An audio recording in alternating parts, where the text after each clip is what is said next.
Moin! Hallo! We are Lisa and Greg. Das heutige Video, Hitler Oversimplified, Part 1 and Part 2. Yes, and today's video is brought to you by OverSimplified. And we'll include a link in the description so you can go on over there and do all the YouTube stuff. Now, this is very interesting. You know, everyone who's on this channel, if you don't know, I'll tell you, I've had this like interesting curiosity about Germany. Germany, yeah. So, to the point where we've joked that he must have lived a past life there. Yes. That's how interesting it is. Yes. And the history of it, doesn't mean I know it all. I don't know much of it, but what I did know, I always found interesting. And the language too. I love the language and always try and speak it. Not always. I try to speak it when I can or whenever I need to pronounce a word, something like that.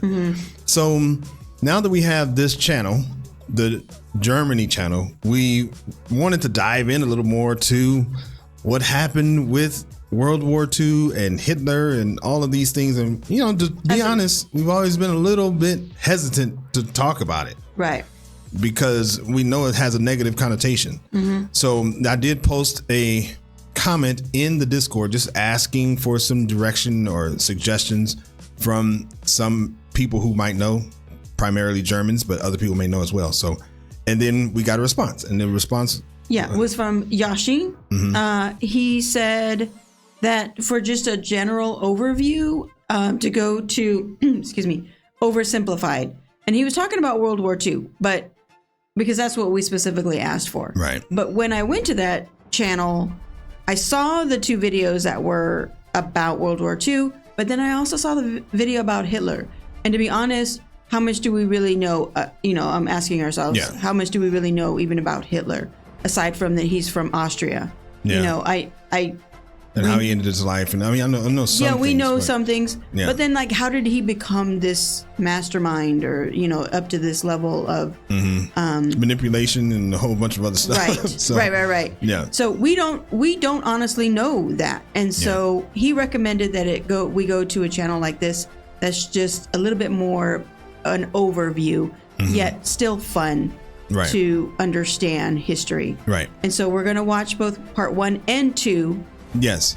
And I will say, we do know that a little, 6 and 8 minute video doesn't do the entire history justice. For sure. This is just something that we're starting with.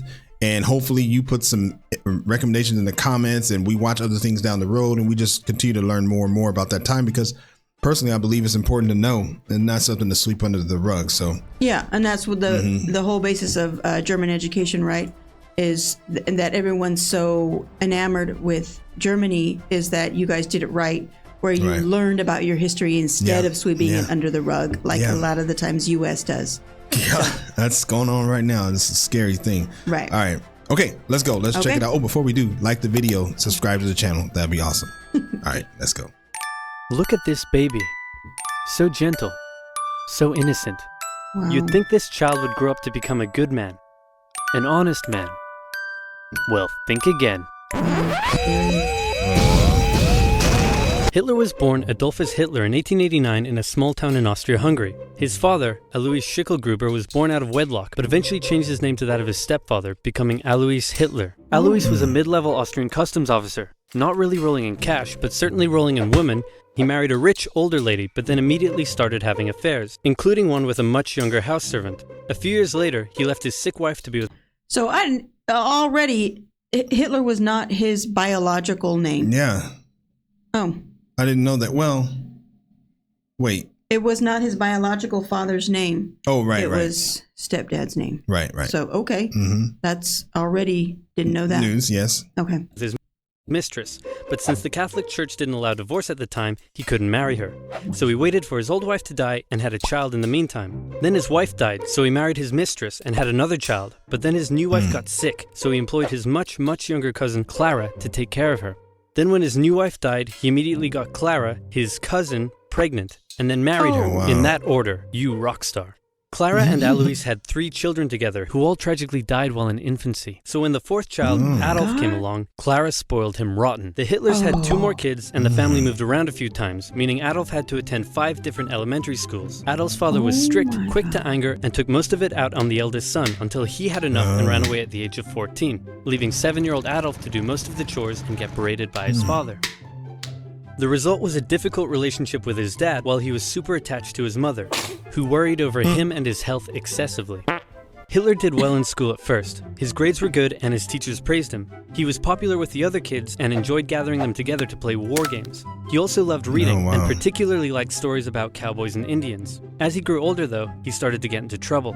He was caught smoking once, organized a raid on a local orchard, tormented his pro-Austria religion teacher with symbolic gestures, displaying his allegiance to the idea of united Germanic people under a greater German state in defiance of Habsburg Austria. You know, the usual. All of this enraged Adolf's father, who punished him severely. The area of Austria-Hungary that Hitler lived in was once part of the German Confederation, and many of the people who lived there considered themselves to be German. Adolf tended to just go against whatever his father said, and since his father was an Austrian public official, Hitler got big into German nationalism. This enraged Adolf's father, who punished him severely. Around this time, a family tragedy struck. His 6-year-old brother, whom he loved a lot, died of measles when Adolf was 10, and was buried in the cemetery just across from their home.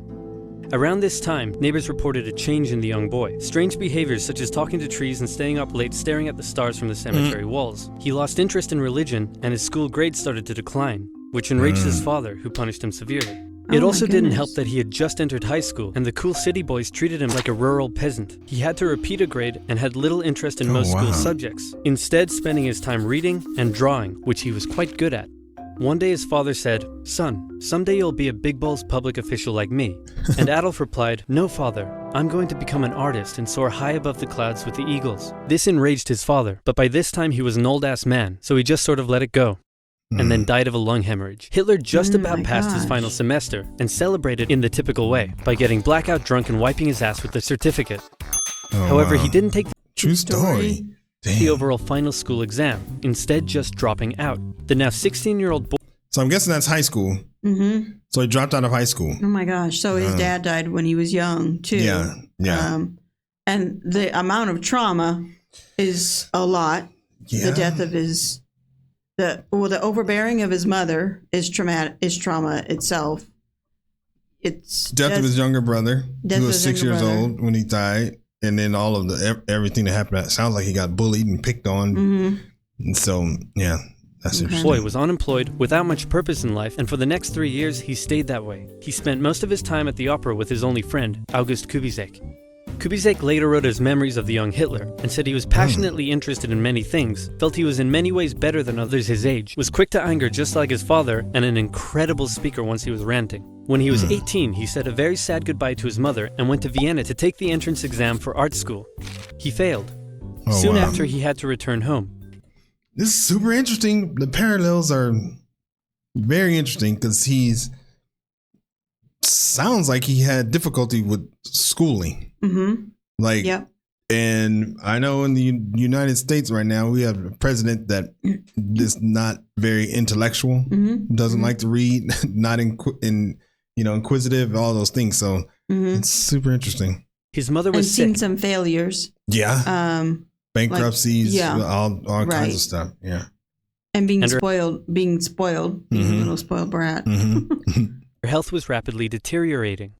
Hitler stayed by her side, and when she eventually died, the family doctor said he had never seen someone so overwhelmed with grief as Hitler was.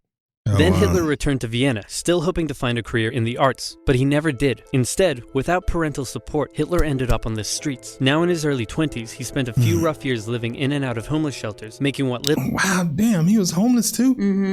Wow. Little he could from selling postcards he painted. It's hard to pinpoint exactly when and how Hitler's extreme ideological beliefs formed, but his time in Vienna would have certainly played a role. Anti-Semitism was widespread in the city. The mayor, whom Hitler supported, was an outspoken anti-Semite. There were many right-wing anti-Semitic newsletters, which Hitler took a keen interest in. He bought into the conspiracy theories and became a firm believer in the idea that there are many races in constant struggle with one another, the purest of which were the German Aryan people, and the worst of which, he believed, were Jews. Since Austria-Hungary... So he got a lot of his beliefs from just politicians and people in the public eye. Yeah. So it wasn't, because in my mind, I'm thinking he created all this. Oh. And like these were all of his ideas. Yeah. Didn't know that it was created from, propaganda and whatever he was hearing. Yeah. Propaganda and publications and things like that. That he was seeing and hearing, and then just being super bitter and angry. He doesn't have that love anymore from his mom. And okay. Here, let's see. Let's only go back a little bit. Newsletters, which Hitler took a keen interest in. He bought into the conspiracy theories and became a firm believer in the idea that there are many races in constant struggle with one another, the purest of which were the German Aryan people, and the worst of which, he believed, were Jews. Since Austria-Hungary was a multi-ethnic empire full of lesser races, Hitler wasn't a fan. So when he was 24, he moved to Munich in Germany to avoid doing military service, and for one more year he was a drifter on the streets, until something huge happened. In 1914, long-standing tensions in Europe erupted into the First World War. Crowds across Europe celebrated the news. Within days, Hitler volunteered for the German army. The war gave him a purpose in life. His fellow soldiers gave him friendship and brotherhood. Despite the horrors of war, Hitler considered it to be the best time of his life. He was reportedly a brave soldier and was awarded the Iron Cross, first class. He was also very lucky and had many close encounters with death. His luck ran out in 1916, however, when an artillery shell injured his leg. He went back to Germany to recover and was outraged to find a general apathetic anti-war attitude among the exhausted and hungry German populace. With the war turning against Germany, he returned to the front lines, but was temporarily blinded by a British gas attack in 1918. A month later, still recovering in hospital, Hitler learned of Germany's defeat and surrender. The terms of the peace treaty were tough on Germany. It had to pay a lot of money and lose a lot of soldiers. These conditions weakened Germany and humiliated the German people. Europe's borders changed after the war too. New countries were formed out of Russia's lost territory, Austria-Hungary was dissolved, and there was one big new country splitting Germany into two. Hitler, seeing the country he loved humiliated like this, said that hatred grew in him for those responsible, by which he meant communists and Jews, who he believed had stabbed Germany in the back by spreading dissent and anti-war propaganda back home. Oh, man. Okay. Since Germany's military had to be reduced, Hitler could no longer remain a soldier after the war, but he kept working for the army as an informant. After the war, communists in Germany had attempted a revolution, and the government was worried about communism in general. So Hitler was tasked with infiltrating and reporting on any new political parties that could pose a communist threat. Wow, who tasked him with that? The military? Is that what I understand? Yeah, somehow he got tasked to do all that. Let's see. Remain a soldier after the war, but he kept working for the army as an informant. After the war, communists in Germany had attempted a revolution, and the government was worried about communism in general. So Hitler was tasked with infiltrating and reporting on any new political parties that could pose a communist threat. A new party called the German Workers' Party threw up a whole bunch of red flags, so Hitler went along to one of their meetings, but found that they weren't communist at all. They were extreme right and shared many of his extreme beliefs, so he left the army and signed up to join the party. His fantastic speaking abilities impressed the party's leadership and supporters, and he very quickly rose to the top. He decided the party needed a makeover, so he renamed it to the National Socialist German Workers' Party, or Nazi for short, and he gave it a new color scheme. The Nazis weren't very specific on policy, but Hitler made extravagant promises to return Germany to its former glory by undoing the Treaty of Versailles and reuniting all ethnic Germans into one nation. He also said that only pure Aryan people should be allowed to be citizens and that all Jews would lose their citizenship. These ideas were already common in extreme right politics, but what set the Nazis apart was Hitler himself, and they quickly became the leading party on the extreme right. Many of the political parties in Germany at the time had paramilitary wings, and the Nazis were no different. Hitler set up the very descriptive Whole Protection Detachment, later changed to the very delightful Gymnastic and Sports Division, and finally settling on the ominous Storm Detachment, or SA for short. Their job was to defend Nazi party meetings and intimidate political opponents, and they would frequently engage in battles with communists on the streets. Since the Allies had demanded a reduction in Germany's military size, many trained soldiers were left unemployed. They liked the Nazi ideology, and it was only natural for them to join the SA, which grew larger and larger over time. Oh my gosh. Oh wow, so they were unemployed, so they taking advantage of the disadvantaged. Yeah. Wow. Ideology, and it was only natural for them to join the SA, which grew larger and larger over time. The new democratic government that formed after World War I was pretty weak and ineffective. In order to pay reparations to the Allies, it started printing more money. The problem is that printing money doesn't actually give a country more money, it just makes money less valuable. So as the country printed more and more money, it became worth less and less, and the currency crashed. In 1919, one US dollar was worth about 4 German marks. By December 1923, one US dollar was equal to 4.2 trillion marks. The price of bread rose to 200 billion marks. Banknotes became worthless. Oh my gosh. Unsurprisingly, in such an economic crisis, Germany struggled to pay the Allies. The French were pissed about this, so they occupied the Ruhr, an area full of factories, and took the economic output from the area as payment. They treated the German civilians badly, and in total, approximately 130 Germans were killed during the occupation. Germans were furious, and Hitler and the Nazis thought that now would be a great time to lead a revolution. In November 1923, inspired by something a certain bold Italian man did a year earlier, Hitler stormed a meeting at a beer hall and called for an uprising against the government. With his supporters, he marched on the streets of Munich, hoping the police would join his side. They did not. Oh, wow. Hitler was put on trial for treason. He could have been sentenced to life, but the right-wing judges thought he was a pretty cool guy. Hitler knew the judges and knew that they would be lenient, so he took the opportunity to make impassioned speeches during the trial. And in the end, he was sentenced to just 5 years in prison, of which he only served 9 months. And when I say prison, it was more like a pleasant hotel stay where he had plenty of time to write a book. The whole affair was covered by the media nationwide, and it made Hitler famous. Hitler and his extreme message were now known throughout Germany. But the everyday Germans still didn't care much for him. In the 1928 election, the Nazis only won about 2% of the vote. Many were still intimidated by all the violence and the shouting and how unpolitician-like he was. But a new economic crisis would change all of that. To help Germany pay its reparations, America agreed to give it loans. In October 1929, the Wall Street crash happened, and America wanted its money back. The economic strain this put on an already struggling Germany was severe. Unemployment skyrocketed, poverty was widespread, and Germans were sick of it. It was clear that the newly formed democracy wasn't working. In the face of crisis, Germans began moving to the political extremes. If you were German and wanted change, your choices now were either the communists or the Nazis. Oh, wow. That's 2 great choices. Wow. Man. Claimed that he was the only one who could return Germany to its former glory. The Nazi Party used propaganda to make Hitler seem like a great and powerful man, and they gave the German people a scapegoat to blame for all their suffering. The promise of a single strong dictator was a breath of fresh air for Germans after years of failing democracy. Some bought into his extreme ideology. Some didn't agree with the racism, but were willing to vote for him anyway. Many didn't know much about politics at all, but just got caught up in the hype. Election after election, the Nazis became more and more popular, until in 1932, they became the biggest party in the German parliament. Hitler came to truly believe that he was some sort of great, destined savior of Germany. He turned megalomaniac. He decided to run for president, and did surprisingly well, but still lost to the extremely popular World War I general, Paul von Hindenburg. Since he was now the leader of the biggest party though, he demanded President Hindenburg make him chancellor. But Hindenburg was reluctant, seeing that Hitler was clearly such a big racist. Industry leaders urged Hindenburg to give Hitler the chancellorship, fearing the rising support for communism, and leader of the Center Party von Papen, who had been secretly negotiating with Hitler, said to Hindenburg, "How about we make Hitler chancellor on the condition that I get to be vice-chancellor and most government jobs go to us moderate conservatives? That way, I'll get to keep my power, we'll get to keep our power and we'll control Hitler like he's our angry little puppet." What could possibly go wrong? As it turned out, everything.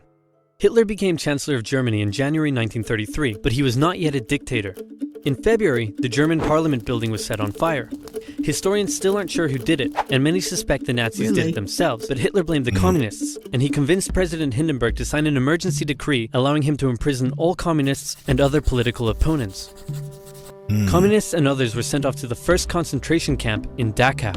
At this time, the elderly President Hindenburg passed away, giving Hitler the perfect opportunity. He introduced a law to Parliament that would allow him to make all future laws and decisions entirely on his own. I wonder how he died. Like, of natural causes, or how did he die? Yeah, I don't know. Okay. With his political opponents in prison and the SA intimidating others, Hitler's law passed. This is just, like, so parallel to what's going on in the United States right now. I mean, it's everything. So? Heck yeah. It's like he put his political prisoners in prison. Oh, right. He rose to power because the people were angry. He was able to, he convinced them all that all these other people were evil and bad. Like, it's like totally everything that's going on right now. Right. Just 2 months after becoming chancellor, Hitler was now a dictator.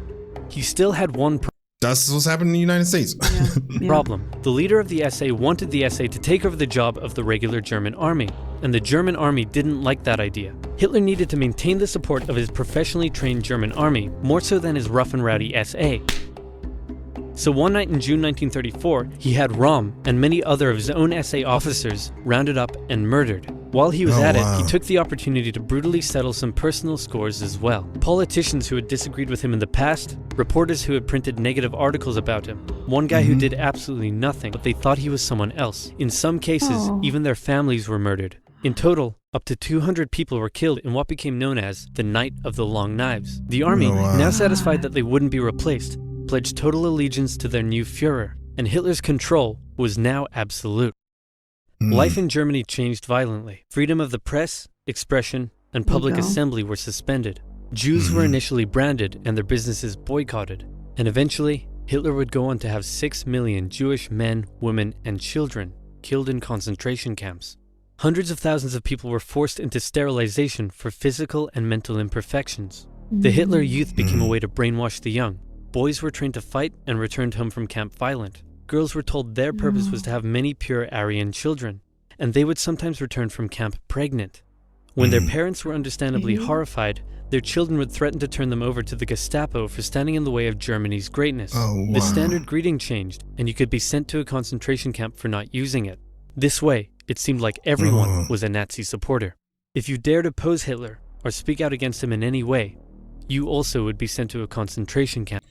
That's what's going on in the United States. I mean, they're not sending people to concentration camps for disagreeing with them, but if you oppose the president, you will be primaried, you'll be kicked out, you'll be made fun of on Twitter. You'll get death threats from MAGA. Yep. If you're in the press room and you don't, ask an easy question, then they'll ban you from the press room. And it's everything that's happening here is what's happening over there. German nationalism captivated the young Adolf. Extreme ideology and anti-Semitism festered in him as a young man living a hard life on the streets. Germany's defeat in the First World War filled him with hatred and a thirst for vengeance. A political movement that treated him like a god, and hundreds of thousands looking up to him as their savior, made him a megalomaniac. And soon, his aggressive foreign policies would drag the world into a second tragic global conflict, otherwise known as... Oh, man. Okay. Wow. I mean... I will say, it's not like we don't know. It's not like we've never heard of this, because I know some people in the comments are going to be like, well, they teach you over there in America. That's not it. It's not in our face all the time like it is here, understandably so, why it is here. Because I forget where we saw that, where someone said that, in the United States, it's almost like you're separated by this ocean, so you don't, know what's whatever. But anyway, I just think, and there's, because I think I was telling you or the kids or something about what we took in high school as far as like world history. I know we took American history, the world history. Obviously, we take history every year, but it's like world history. It's like a history of everything. And so, this is taught there, but it wasn't like in your face, and it wasn't something that, we weren't in this area. Yeah. That it wasn't directly related to us, the way that it is here. Even now, it's more related to us being here in Europe. Yeah. Some of the things that's going on here. And then when you move on to college, I studied communicative disorders. I didn't study history at all. I studied music. So. And you studied music. So I guess we were just saying this to probably guard We're just trying to soften the blow a little bit. We're going to soften the blow. So people don't say, you guys, what did they teach you over there in America? You don't know nothing. I know. But we're trying. And, this is the part of it. That's part of it, is just to fully understand. And, but to understand, to see the parallels now, and to see that is helpful. And, it would be helpful if more U.S. Americans knew about this kind of stuff. Yeah, but what is happening, and they said it too, is almost like the people were, like they wanted to be next to the leader, and they were okay with what he was doing. They were, because he had built up this hatred for all of these other people, and they were suffering. Yeah, and they were suffering. So it was like, they had somebody who understood them. Yeah, and understood that they were gave suffering. them some kind of hope. Right. Of fixing things. Yeah. Fixing things, draining the swamp. Just making it better. Yeah. Yeah. Making it. What is it? Make America. Make it great again. So another thing I just thought about, like in America, what they do a lot is they call Democrats communist. Oh yeah, they do. And that's what he was so against. Was a communist. And it's like they don't know what communist means, because the Democrats are not communist, but they are using that word and making that and making them the communists that everybody is against. And so you have people who are the patriots, as they like to say. They're the ones that are like anti-communism, and so much so that they've been willing to have a dictator. I mean, there's so many supporters over there. I think I remember seeing one of these street interviews where someone asked if you would rather have Donald Trump as a dictator for 4 years, or would you rather elect Joe Biden? I think something like that. And they said they want. Actually, he didn't even say the way he answered it was, sometimes you need a dictator. Yeah. Like sometimes you need some, the parent to come in and help. Like this is what they were saying. And I don't think they understand. Yeah. The full history. Yeah. No. And what that could lead to. And, I mean, obviously we all know about the Nazis and everything. But they don't care. They don't care. I honestly think that if something came up tomorrow that they were going to be starting, sending these people to Alligator Island, for example, they will think it's okay. He knows what he's doing. We need somebody to stand up for this country. Like that. That's how they think. And I know, because I have friends and family who I talk to that have these conversations. I'm not just making this up. Right. So, but anyway, I mean, that's super, super interesting. And a lot of it is a refresher, but it's just interesting to see. He just had a hard life. Right. That formed him into just a person of hate and anger. Yeah. I mean, and trauma can do that. Trauma can lead to addiction. It can lead to a lot of things. Yeah. And obviously it can lead to hate. Yeah. Yeah. That's crazy. All right. Well, we do have, on a lighter note, we do have we have another channel. It's Greg and Lisa React, where we talk about all things Europe, not including Germany. So that is there. We also have a Discord for your enjoyment, and we'll have a link in the description for that as well. And like the video, it really helps with the algorithm. It helps the channel and everything, so we can grow and be the largest non-German channel. I don't know. I've been wanting to say that, but anyway. All right. Wie immer. Danke für Zuschauen und bis zum nächsten Video. Bye. Peace.